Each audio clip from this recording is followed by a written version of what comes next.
ॐ तव कथामृतं तप्तजीवनं कविभिरीडितं कल्मषापहं श्रवणमङ्गलं श्रीमदाततं भुवि गृह्णन्ति ये भूरिदा जना।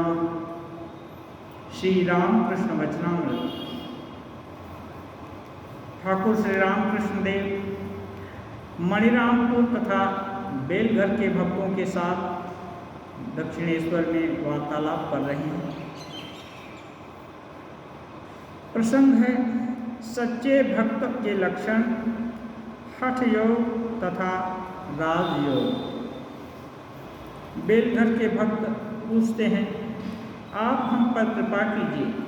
बहुत सारा प्रसंग आगे हो चुका है, बहुत सारा सुन करके भी तपस्या करने का जो कोई भी साधना है इसमें लगे रहना पड़ता है। ये सहज साध्य एकदम जैसे थोड़ा दिन किया ऐसे नहीं है, खानदानी चाशा के माफिक लगे रहना पड़ेगा तब ये होता है। सौ तो दीर्घकाल निरंतर सत्कारा से भी तो दृढ़ भूमि, ये योग सूत्र में भी है। हर शास्त्र में एक न एक तरह से हर कुछ ही बता देते हैं जिससे मुक्ति या भगवत प्राप्ति का उपाय सहज गम्य हो जाए। लेकिन चाहे जो भी साधना हो, भक्ति की साधना हो या अद्वैत वेदांत की साधना हो या राजयोग की हो या कर्म योग की भी हो, कोई एकदम आसान नहीं है। लेकिन इसमें जितना भी अच्छा प्रयास किया वो कभी व्यर्थ नहीं जाएगा। नहीं कल्याण कृत कश्चित दुर्गति ताद गच्छति। भगवान श्री कृष्ण कहते हैं, हे ता अर्जुन, कुछ भी कल्याण कृत जो भी अच्छा किया, अच्छा सोचा, वो कभी व्यर्थ नहीं जाएगा। वो एक न एक दिन वो काम आएगा, जीवन में उससे अपलिफ्टमेंट मिलेगा, सुविधा होगी। इसलिए कोई अच्छा प्रयास विफल नहीं जाएगा। अब दूसरा अपना मानना है, इन ब्रैकेट, जे खराब प्रयास भी विफल नहीं जाएगा, वो भी फल प्रसू करेगा। हाँ, शुभ और अशुभ कर्म जो फल जरूर प्रस्तुत करेंगे। इसलिए खराब कर्म करने से डरना चाहिए और अच्छे कर्म में मन लगाना चाहिए। तो जब भक्त लोग इतना सब उपदेश तो सुने, लेकिन एक शॉर्टकट थोड़ा मेथड है, भगवान की कृपा या सद्गुरु की कृपा हो जाए। लेकिन कृपा अपात्र में नहीं जा सकती है, सुपात्र होने से ही गुरु भी कृपा करते हैं। कभी कभी देखने में आता है गुरु तुरंत कृपा कर दिए, लेकिन होता ऐसा नहीं है। ये घटना जो बताए थे ठाकुर की कहानी है।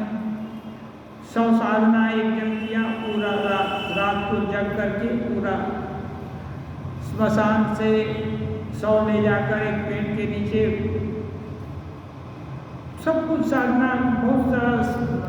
ये स्मशान साधना बहुत कठिन होती है, इसमें केवल भगवान का ही भरोसा होता है। उस समय कोई अघटन घट सकता है, इसलिए भगवान, इसलिए 100 साधना ये जो है स्मशान साधना जल्दी फल प्रसू होती है। वो अच्छा हुआ तो अच्छा, नहीं तो बुरा भी होता है, क्योंकि डर गए या कुछ हो गया। तो ये एक जन सब आयोजन किया और 100 के ऊपर बैठ करके जैसे ही जब करने का इच्छा किया, वैसे ही बाघ आकर उसको उठा ले गया। अब इसी दौरान एक और आदमी था,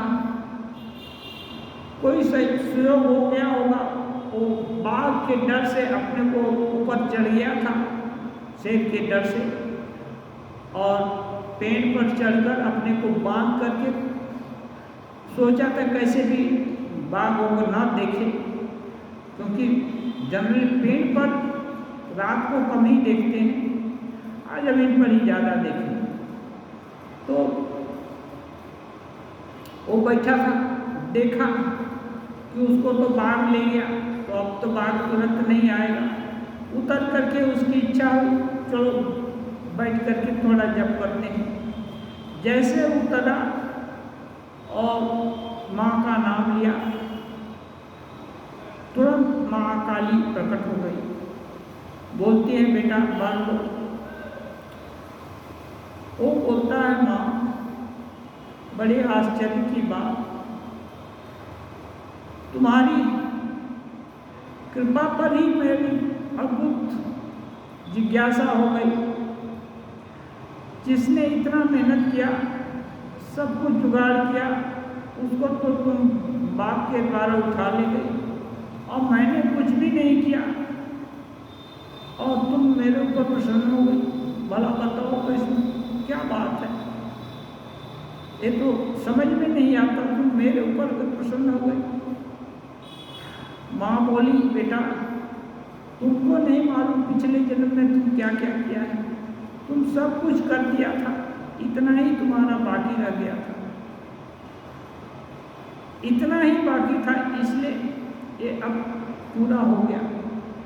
इसलिए अब मैं तुम्हारे सामने तुम्हारे ऊपर कृपा करने के लिए उपस्थित हूँ। तो गुरु भी कृपा करते हैं, या कोई भी, या इष्ट, उनकी कृपा तभी होती है जब अनुकूल परिस्थिति, समय आ जाता है। ठाकुर बोले समय नहीं होने से नहीं होता। समय क्या है? समय बहुत बलवान है। उसी समय हर माने शुद्धता, पवित्रता और एक निष्ठा सब कुछ आ जाती है। और इसके होने के लिए कोई बहुत समय लगेगा ऐसी भी बात नहीं। 1000 साल का अंधकार मैं घर, वो एक माचिस के जलाने मात्र से एक क्षण में आलोकित हो सकता है। ऐसा नहीं कि ये जो भी अशुद्धता है उसको दूर होने में जुग जुग लगेगा, लेकिन सच्ची व्याकुलता हो जाए तब एक ही क्षण में सब खत्म हो जाएगा। तो ये बेलगढ़ के भक्त कहते हैं, आप हम पर कृपा कीजिए। श्री रामकृष्ण कहते हैं, सभी के भीतर वे विद्यमान हैं, परंतु गैस कंपनी में अर्जी दो, तुम्हारे घर के साथ संयोग हो जाएगा। अर्जी देनी पड़ती है, माने अब गुरु जैसा बोले वैसा थोड़ा साधना करो। अर्जी देने के लिए कहीं जाना पड़ता है, कुछ लिखना पड़ता है, क्या लिखें ये भी पूछना पड़ेगा, तो कुछ करना पड़ेगा। और कहते हैं, परंतु व्याकुल होकर प्रार्थना करनी होगी। अर्जी देने से ही नहीं होगा, व्याकुल होकर प्रार्थना करनी होगी। कहावत है, 3 प्रकार के प्रेम के आकर्षण एक साथ होने पर ईश्वर का दर्शन होता है। संतान पर माता का प्रेम, सती स्त्री का स्वामी पर प्रेम, और विषयी जीवों का विषय पर प्रेम। विषयी लोग विषय पर प्रेम, ये हम लोग पिछले बार में थोड़ा इसका चर्चा किए थे। संतान पर माता का प्रेम जग जाहिर है, आप लोग को अच्छा से ही मालूम हुआ। सती स्त्री का स्वामी पर प्रेम, सती का मतलब एक किसी को भी वर्ण कर लिया तो एक के साथ, आगे का नियम था। अभी तो कानून बनाकर नियम बनता है, लेकिन नहीं, वहाँ नैतिकता के आधार पर एक जो शास्त्र हैं, शास्त्र केवल एक कानून शास्त्र के ऊपर ही बना हुआ है। तो शास्त्र जो है वो नैतिक अनुशासन लगाते हैं और उनको जो मानता है वो शास्त्रीय रीति से अपना जीवन बिताता है। तो सती जिसको एक को पति मान लिया तो फिर और दूसरे का कभी चिंतन नहीं कर सकते हैं। तो ऐसे सती का भी बहुत प्रभाव होता है। सावित्री एक तो इसका हुआ क्या दमयंती का हम लोग पिछले बार प्रसंग एक किए थे। सावित्री सत्यवान सावित्री बड़ी हुई राजा की लड़की थी। राजा बोले बेटी अब मैं स्वयंवर करना चाहता हूँ, तुम बड़ी हो गई, तुम्हारा शादी करना है। एक लड़की बेटी थी तो तुम चाहो तो तुम खुद ही खोज लो या जैसा कहो, हाँ मैं निमंत्रण करूँगा और फिर तुम वरमाला पहनाओ। तो मान गई। फिर जहाँ यत्र तत्र उसके साथ कुछ सैनिक और कुछ ये दे दिए, असवारी वगैरह दे दिए। वो खुद ही पति का खोज करने लगी। तो एक दिन देखी एक कोई लड़का जंगल में लकड़ी काट रहा था। मुनि लोगों के आश्रम में घूमने लगे। अभी सबकी विभिन्न तरह की रुचि होती है। तो मुनि लोगों के आश्रम के आसपास एक लड़का लकड़ी काट रहा था। तो उसी को देखी और देख करके और मन ही मैंने ये किया और आकर पिताजी से कहा, पिताजी पता भी किया कि ये कौन है क्या है। तो और एक्चुअली वो राजा थे। अब उनका राज्य छिप गया था, इसलिए जंगल में तपस्या करते थे। और कभी कभी राजा लोग स्वेच्छा से अपने उत्तराधिकार को भी राजस्व दे करके जंगल में जाकर तपस्या करते थे। तो कुटिया में रहते हैं, तपस्या करते। तो उनका लड़का था, वो बोली कि ये लड़का वो मैं देख कर आई हूँ। तो जैसे ही पिताजी को बता रहे थे, उधर से नारद मुनि आ गए कहीं से। नारद मुनि सभी जगह जहाँ मर्जी वहाँ स्वेच्छा से चले जाते हैं। अब नारद मुनि आए तो राजा प्रणाम की। राजा नारद मुनि को अच्छे लोग सभी लोग जानते और मुनि लोगों का उस समय आदर भी था। उनको प्रणाम किए। फिर बिटिया को भी बुलाकर उससे भी प्रणाम कराए और उनसे बोले कि अभी बात हुई, बिटिया देख कर आई है, एक पति है, उसका नाम सत्यवान है। आप उसके विषय में कुछ बताइए, आप तो त्रिकालज्ञ हैं। उन्होंने कहा, राजन वो सब ठीक है, लड़का बहुत अच्छा है, नेक है, सभी गुण हैं उसके अंदर, लेकिन दो अवगुण हैं। एक तो निर्धन है, जंगल में तपस्वी के यहाँ तपस्या का जीवन बिता रहा है। दूसरा वो अल्पायु है, आज से एक साल के बाद उसकी मृत्यु होगी, निश्चित है। तो अब ये देखकर आप ये लड़की चाहे तो किसी दूसरे को पति कर ले, नहीं तो यही अवस्था है, उसके वैधव्य लिखा है। तो पिताजी बोले, देखो बेटी, वो एक साल में ही चला जाएगा, तुम्हारा क्या होगा, अभी तो तुम देखा भर है, अभी तो तुमने कुछ किया नहीं। तो बोली, पिताजी एक बार मैंने दिल से वर्ण कर लिया है, तो अब शादी होगी तो उसी से, नहीं तो नहीं होगी, वरं तो संभो न तो रहूं कुमारी, अब उसी से शादी होगी। अब क्या करेंगे, पिताजी माताजी का धर्म भी होता है लड़की का शादी करा देना। अब लड़की वहीं से शादी खुद ही वर्ण कर रही है, तो एक तो अनुष्ठान तो हो जाए, उसके भाग्य में है तो क्या करेगा, वो वही चाहती है तो शादी कर दिया। फिर अपना सभी राजनीतिक जो उसका ये था साज सामान सब कुछ छोड़ को जंगल में शायद पहुंचा दिए, तो वो सब सामान निकाल करके जो तपस्विनी के वेश धारण करके उसके साथ रहने लगी घर में, और सास ससुर की सेवा करती, जो कुछ बन पड़ता सब करती और वहाँ रहती। ये सत्यवान जा करके हर दिन लकड़ी काटता, लेकिन इसको तो मालूम है कि नारद जी का वचन कभी मिथ्या नहीं हो सकता है। 1 महीने 1 साल बाद इसकी मृत्यु हो गई, तो दिन गिनने लगी और अंतिम दिन जिस दिन आया वो बोलती है सत्यवान से कि आज आप अकेले जंगल में नहीं जाएंगे, मैं आपके साथ जाऊंगी, मैं भी देखना चाहता हूँ जंगल में कहाँ क्या है। वो नहीं इनको बताए कि तुम्हारी आज मृत्यु हो गई। और सास ससुर से भी बोली पिताजी आज मैं इनके साथ जाना चाहती हूँ। वो लोग भी बोले बिटिया तो कभी कुछ भी नहीं चाहा जब से आई, अब उसकी इच्छा है पति के साथ थोड़ा जाएगी जंगल में, तो जाए क्या है।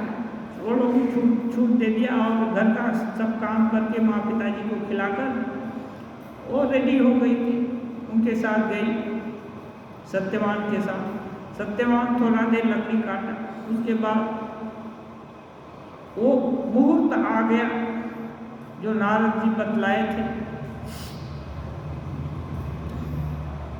और तब उसके सिर में चक्कर होने लगा। वो पेड़ से उतर आया और बोला कि देखो मुझको थोड़ा सिर दर्द हो रहा है, मैं थोड़ा लेटना चाहता हूँ।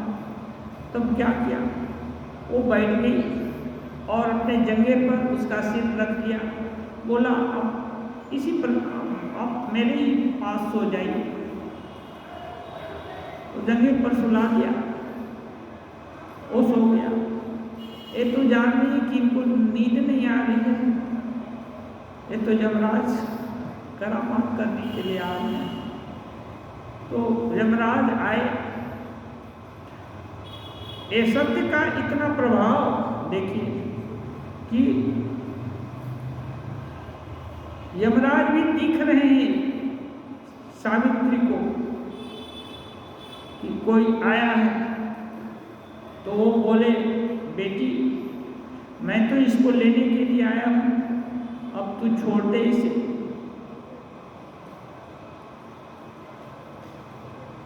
मैं इसको ले जाऊंगा। तो क्या करे, अब यमराज के ऊपर तो उसका बस नहीं चलेगा, तो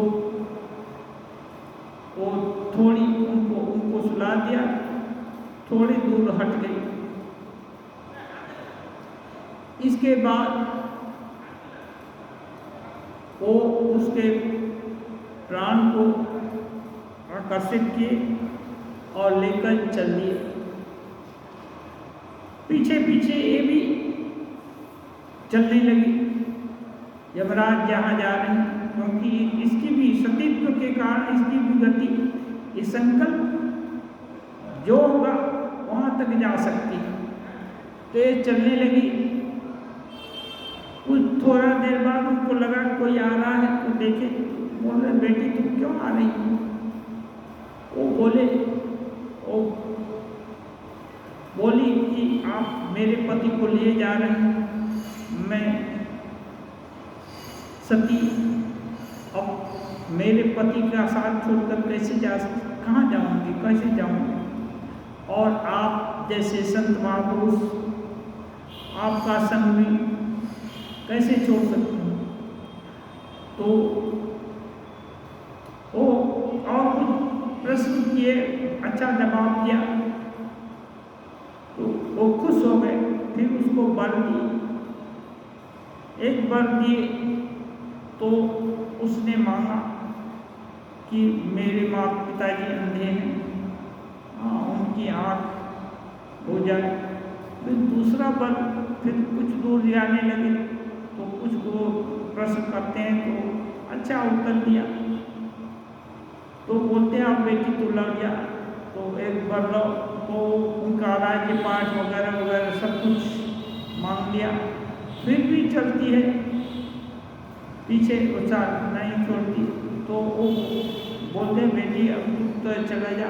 हाँ, फिर वो और कुछ पूछते हैं, एक कुछ बोलती है, बहुत शास्त्र के अनुरूप बोलती है तो खुश होते हैं। और फिर इसको अभिजित वर मांगते हैं तो बोलती है मैं 100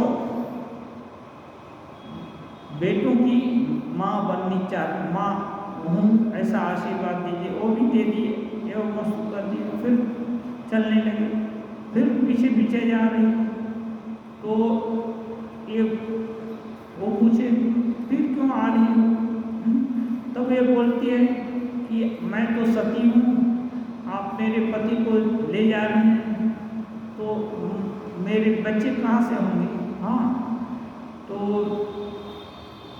आपकी बात सत्य करने के लिए आप मेरे पति को छोड़ दीजिए।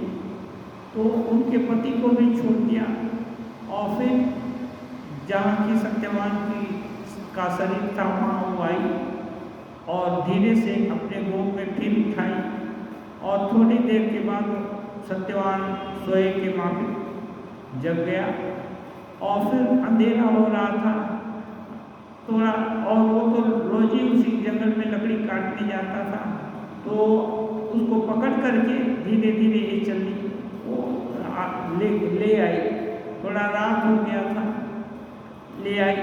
तब वहाँ बहुत लोग चिंतित हो गए थे, क्या हुआ क्या हुआ, आज बिटिया भी गई, ये भी गया, माँ पिताजी भी चिंतित थे और आस पड़ोस के रहने वाले ऋषि लोग भी चिंतित थे कि क्या हो गया।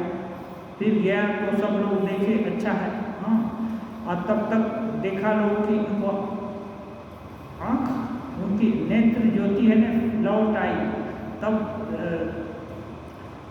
लोगों को लगा कि था कि कोई अघटन घटने वाला नहीं है, यदि उत्कर्ष होता है तो इसका मतलब ऐसे समय में ये सब नहीं, कुछ नुकसान होने वाला नहीं है। तब तक ये लोग पहुंच गए और फिर सबके पूछने से सावित्री सब घटना भी बताई कि ऐसा था। हाँ, तो ये सती चाहे तो हर कुछ उसके सतीत्व के बल पर उसको ब्रह्म विद्या की भी प्राप्ति हो सकती है, क्योंकि ब्रह्म वस्तु तो अलग कुछ चीज नहीं है। जहाँ निष्ठा होगी वहीं उसका प्रकाश होगा। जो कहते हैं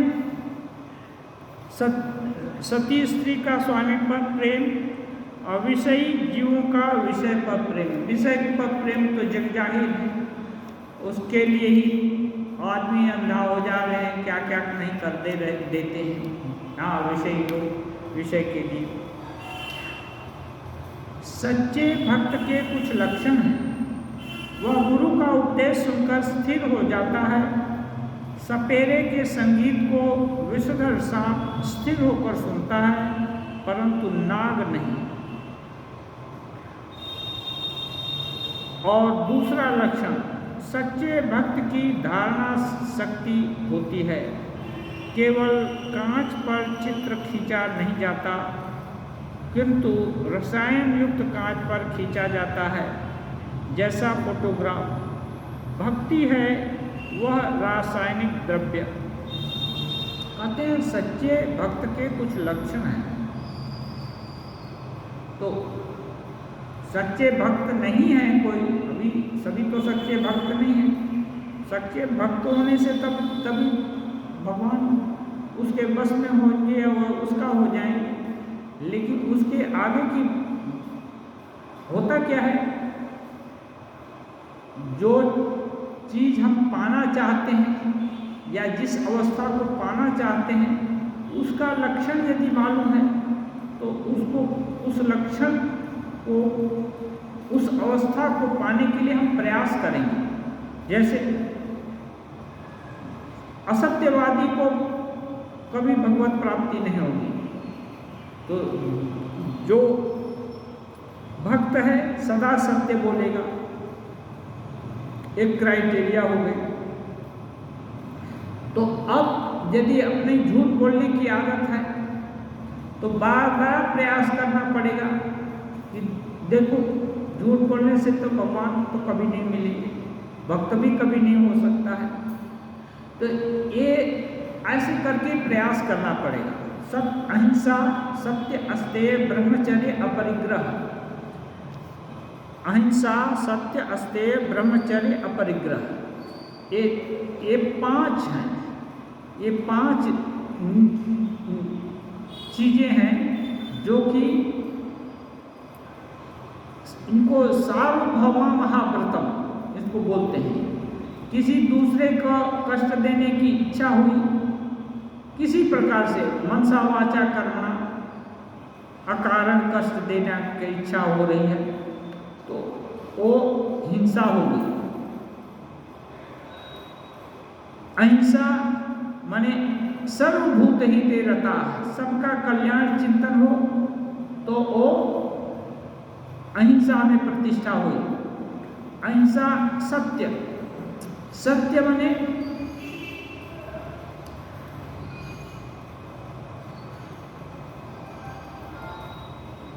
सभी अवस्था में। अभी सत्य भी सापेक्षिक है।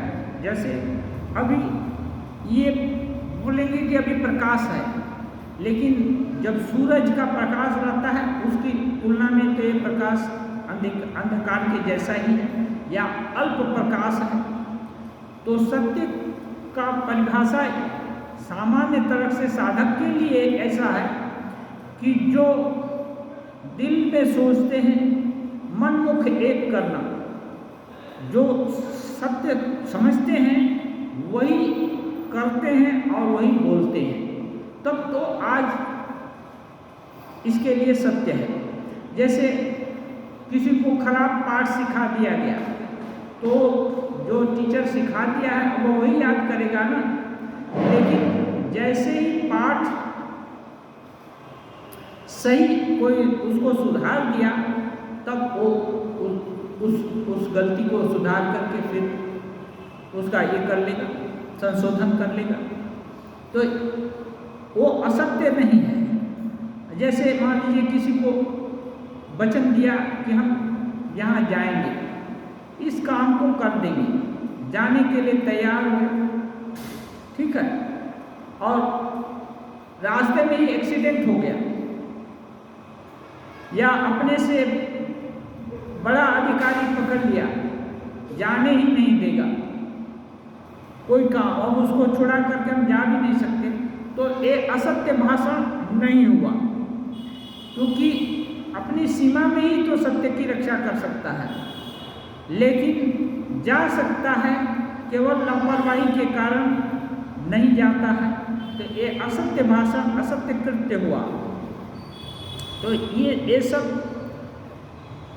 जो लक्षण हैं, सत्य, अहिंसा, सत्य, अस्तेय, अस्तेय माने किसी चीज की पड़ी हुई चीज किसी को अपना हो जाए बिना मेहनत के, वो अस्तेय, वो क्या बोलते हैं, वो चोरी हुई। अस्तेय माने चोरी की इच्छा कभी नहीं हुई, दूसरे की वस्तु को लेने की इच्छा नहीं हुई। अस्तेय, ब्रह्मचर्य, ब्रह्मचर्य क्या है, एक सेलिब्रेसी है, शारीरिक मानसिक, और मुख्य रूप से मानसिक सेलिब्रेसी वो ये है, क्या है, ब्रह्म माने भक्त, जो सनातन ब्रह्म है, वो अद्वितीय एकमात्र ब्रह्म सत्ता ही है, तो ब्रह्मचर्य माने ब्रह्म में जिसका विचरण कर रहा है, तो ऐसी क्षमता तभी हो सकती है जबकि उनको छोड़ करके ब्रह्म है क्या, सच्चित आनंद स्वरूप। अब ऐसे की धारणा वही कर सकता है जो शुद्ध हो, पवित्र हो। तो शारीरिक मानसिक हर तरह की यदि शुद्धता होगी तब ब्रह्मचर्य का पालन होगा सही। और भगवान का भक्त नहीं होने से साधारण ब्रह्मचर्य भी रक्षा नहीं हो सकती है। हाँ, तो इसलिए ब्रह्मानंद जी महाराज ठाकुर खुद ही बोलते हैं कि ये तभी संभव है जबकि कामजयी होना भगवान की इच्छा को छोड़ करके उनकी कृपा के बिना नहीं हो सकता है। तभी हो सकता है कोई कामजयी जबकि काम माने जितने भी तरह की कामना वासना है सभी, धन पाने की भी इच्छा हो, पुत्र ऐसा वित्तेषणा और लोक ऐसा, जितने भी तरह की ऐसा है सब काम में आ जाएगा। तो ये तभी हो सकता है जब भगवान की कृपा हो या भगवत प्राप्ति हो। भगवत प्राप्ति हुए बिना एक संभव नहीं है। तब क्या होगा, लेकिन प्रयास सब समय कर सकता है। तो ये है ब्रह्मचर्य अपरिग्रह। अपरिग्रह माने आवश्यकता से ज़्यादा सामान रखना। आगे ऋषि लोग थोड़ी में संतुष्ट, बहुत कुछ है फिर भी और चाहिए और चाहिए, और का कोई अंत नहीं है। यदि जागतिक चीज को लेकर ही और चाहिए करते रहेंगे तो भगवत चिंतन कब करेंगे। इसलिए ये इसमें लगाम नहीं हो तो ये सच्चा साधक नहीं हो सकता है।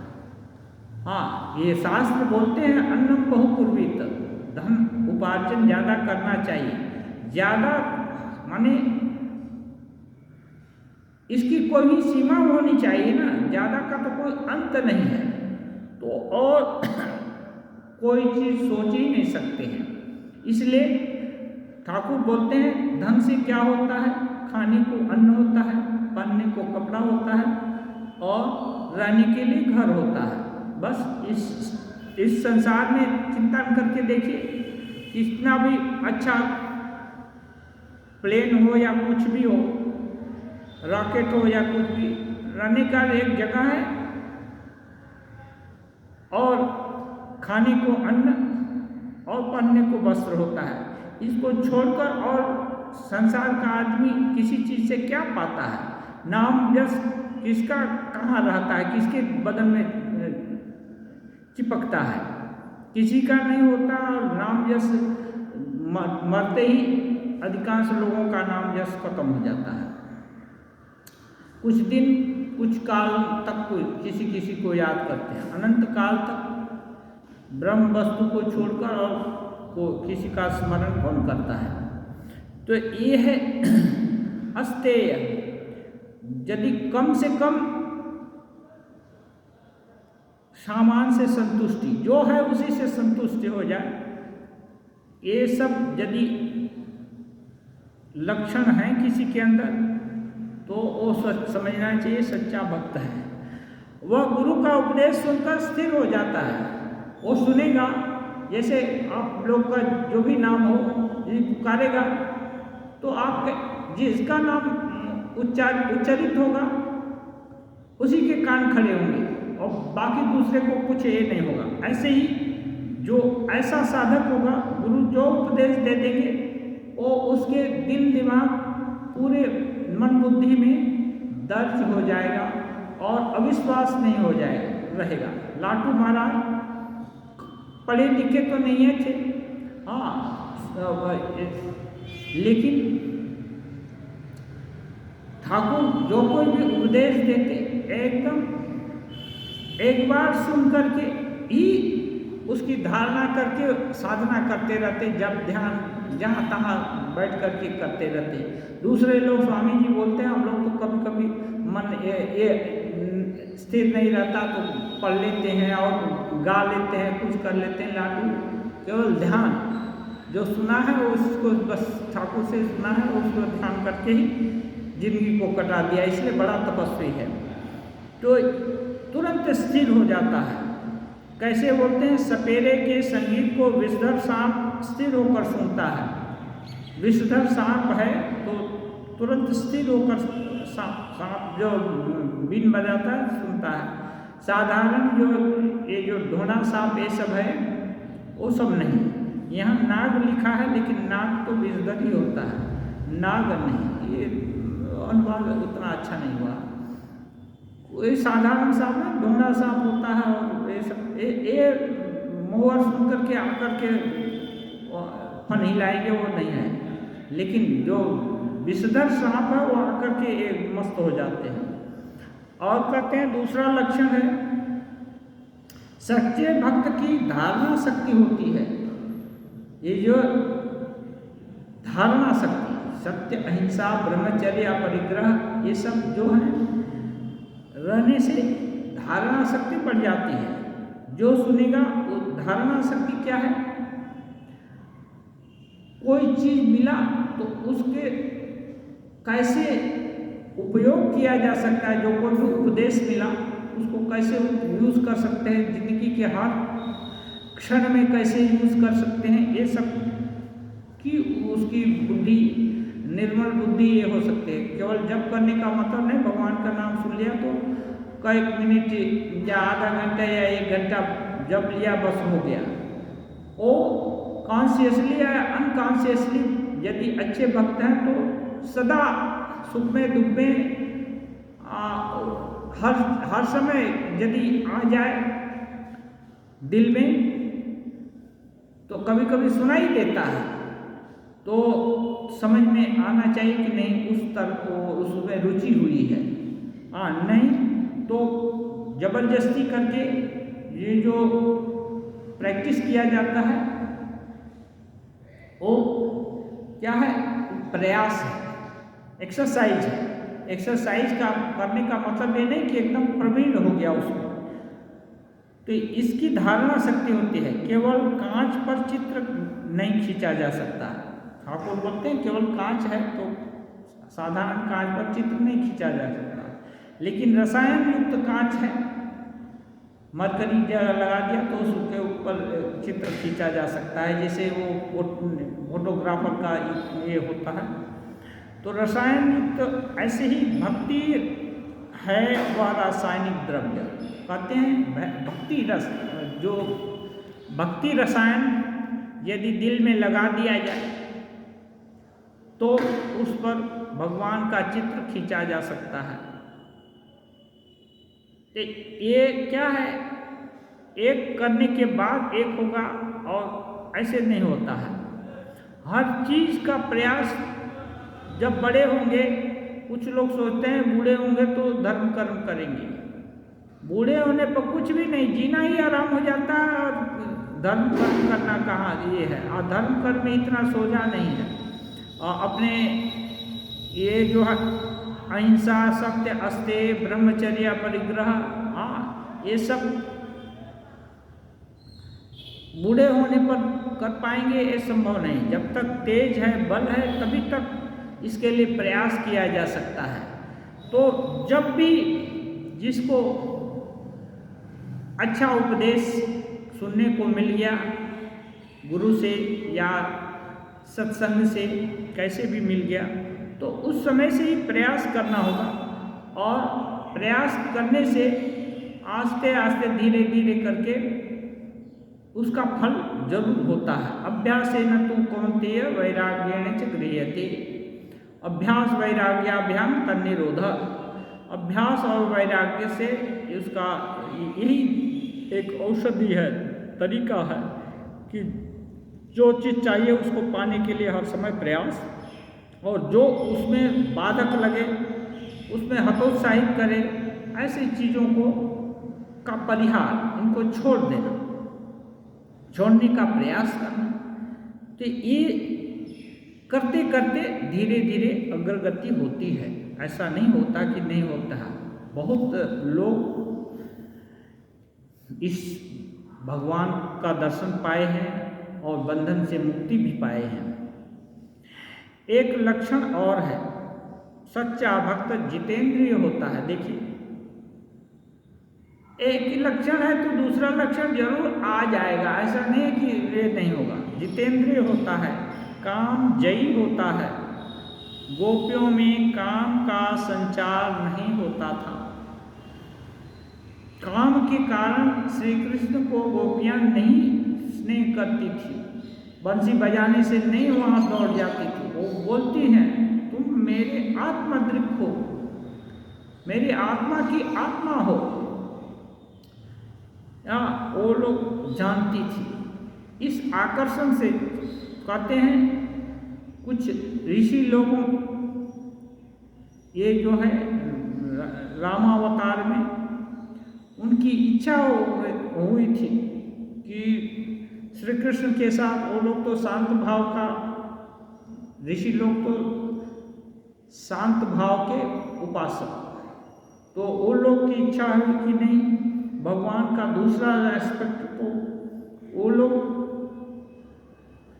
उस ढंग से भगवान का आस्वादन करना चाहते थे। इसलिए वो लोग गोपी बन करके वृंदावन में द्वापर युग में जन्म लिए थे। तो ये लोग भी बहुत उच्च कोटि के साधक थे। ये गोपियाँ अनपढ़ गंवार जैसी थी, ग्वाले के घर में थी, लेकिन नहीं, वो पीछे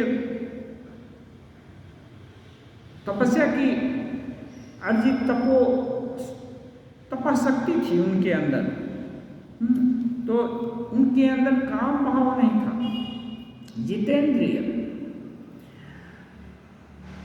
अब कहते हैं तुम लोग गृहस्थी में हो, रहो ना, इससे साधन भजन में और भी सुविधा है। मानो किले में से युद्ध करना। ये बेलघर के भक्त पूछे, बोल रहे हैं कि हम पर कृपा कीजिए, ठाकुर कृपा कर दें। तुरंत एक दिन कृपा करने से भीड़ तांता लग जाएगा, हाँ, सारा लोग टूट पड़ेगा।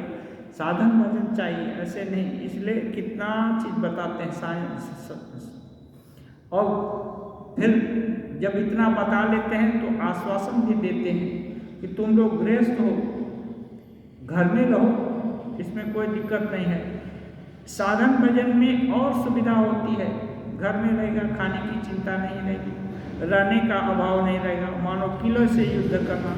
जिस समय 100 साधना करते हैं उस समय बीच बीच में 100 मुंह खोल कर डराता है। माने कहते हैं जब साधना करते हैं तो 100 मुंह खोल कर डराता है। तो दूसरा प्रसंग ये किए, जैसे गृहस्थ में रहें, कभी कभी बहुत सारा डरावनी ये होता है, उस समय छोला डाल देना होता है। ये इसलिए छोला डालना क्या है, ये विभिन्न गृहस्थ में रहेंगे तो विभिन्न रिलेशन होगा, कोई पति होगा, कोई पत्नी होगी, कोई माँ होगा, कोई पिता होगा, कोई बेटा होगा, कोई बेटी होगी, कोई कुछ होगा। अब इनका सुख दुख हर समय लगा रहेगा, तो छोला डालना क्या है, उनके सुख दुख में सहभागी हो जाना, जितना हो सकता है सेवा कर देना। प्रेम से सेवा कर दिया तो पति समझेगा कि अरे ये तो एकदम माने क्या बोलते हैं, सावित्री ही है। लेकिन सेवा करने के समय भी समझना चाहिए कि नहीं, इस शरीर की सेवा नहीं हो रही है, इसके अंदर जो भगवान है उनकी सेवा कर रही हूँ, और वो भगवान नित्य हमारे साथ रहेंगे। ये शरीर तो हो सकता है आगे नहीं पीछे, हो सकता है अपने आगे चला जाए या अपने पीछे जाएगा संग, एक साथ तो जाएगा ही नहीं। एक साथ तभी हो सकता है जाना जब वो भी हो सकता है फ्रैक्शन ऑफ सेकेंड का टाइम गैप हो जाए। प्लेन क्रैश होता है ना, तो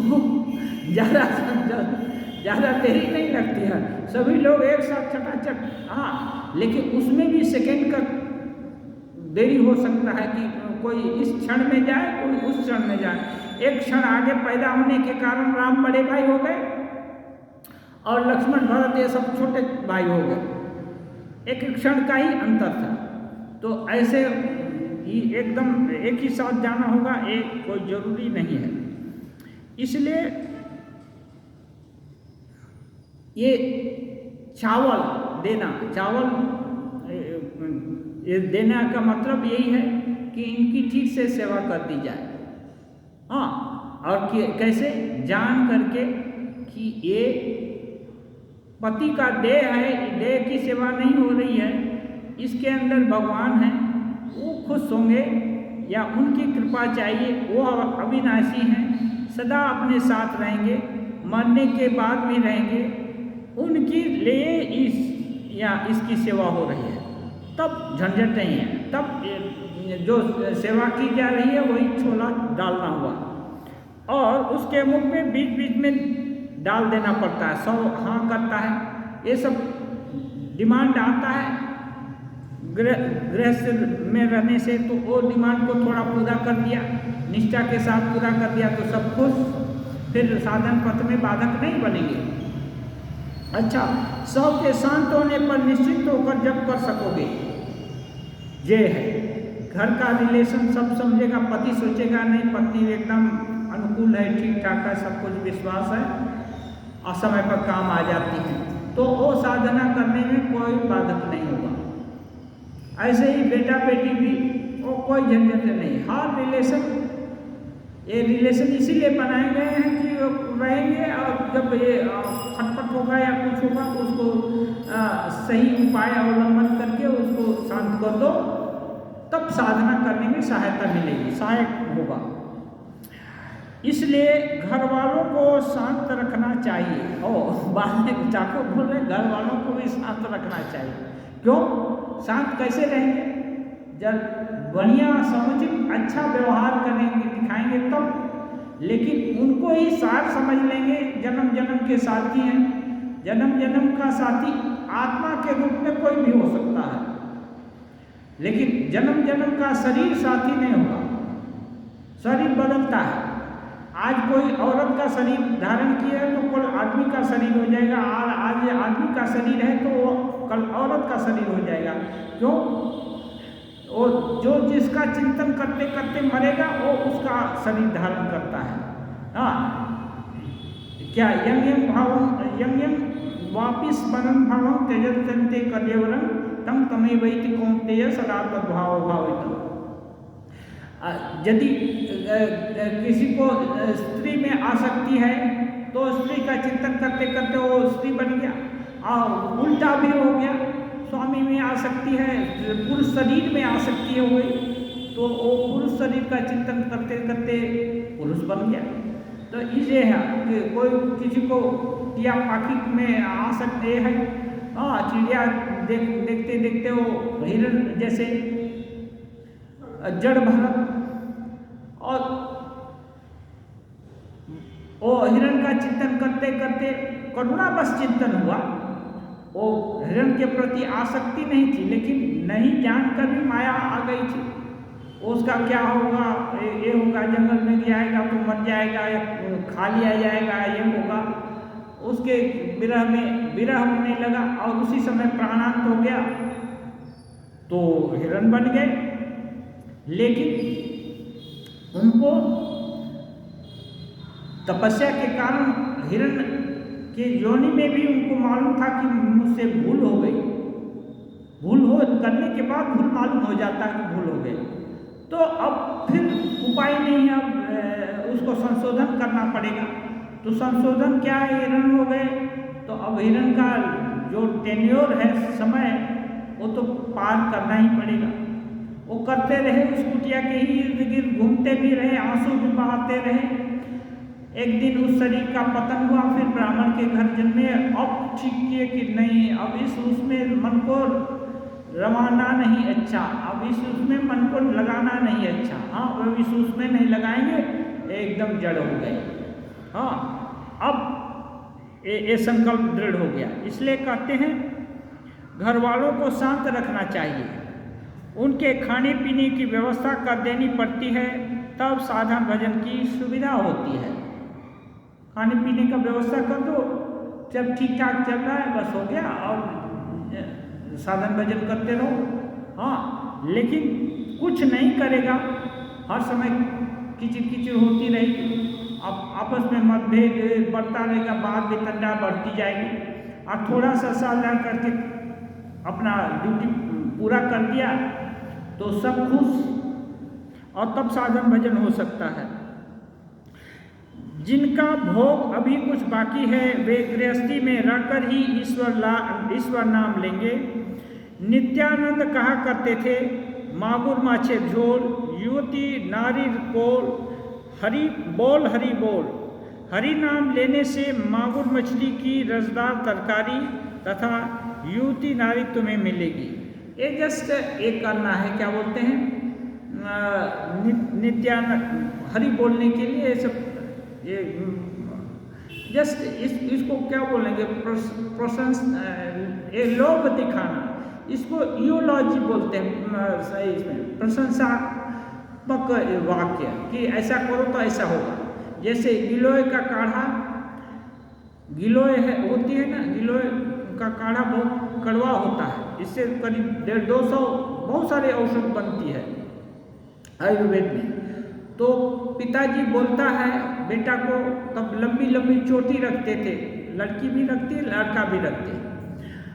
तो चोटी है, वो पिताजी कहते देखो बेटा, यदि गिलोय का काढ़ा पिएगा तो तुम्हारी चोटी है ना, वो जमीन में घुस जाएगी, इतनी लंबी होगी कि वो जमीन में घुस जाएगी।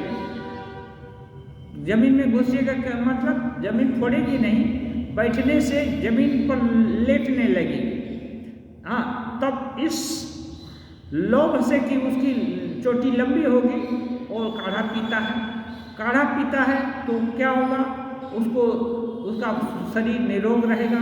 अब जब निरोग रहेगा तो हर चीज़ बढ़ेगा, तो उसका केस भी बढ़ेगा।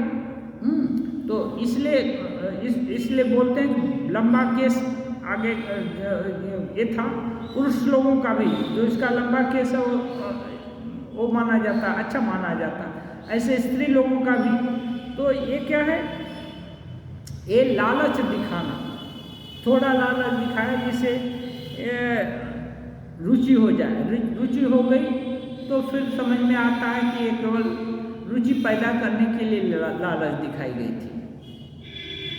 ओम निरंजनम नित्यम अनंत रूपम भक्तानुकंपाभृत विग्रहम वै ईशावतारं परमेशमीड्यं तं रामकृष्णं शिरसा नमामि।